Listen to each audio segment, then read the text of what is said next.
Am I the abyss? Or did I gaze into it? We had another name once. Now we are Darkin.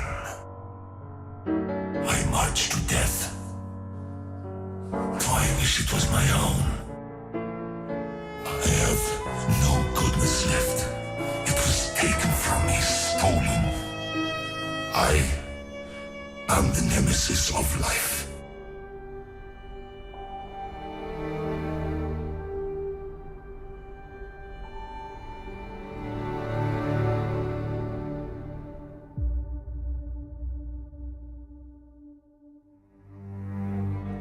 Long ago, before the fall of Shurima, a mighty champion was brought before the Sun Disk, and was remade as an ascended warrior, with wings of golden light like the morning sun, and his armor a constellation of hope.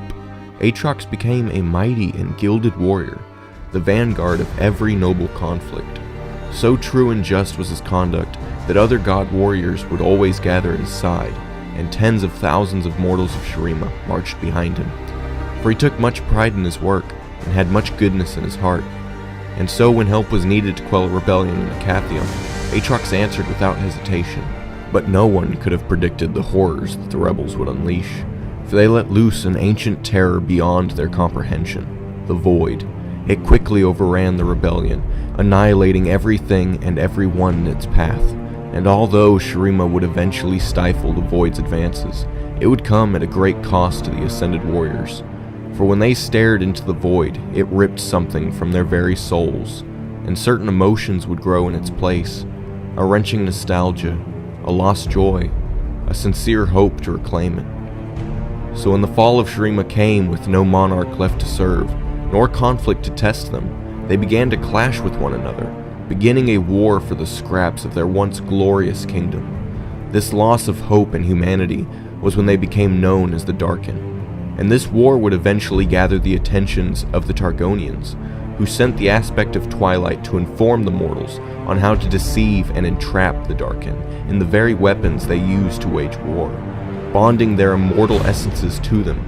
And this is where Aatrox would lay for a very long time, until a fool would try to reclaim this once great weapon. And so Aatrox would seize this opportunity, forcing his will and an imitation of his original form onto the bearer.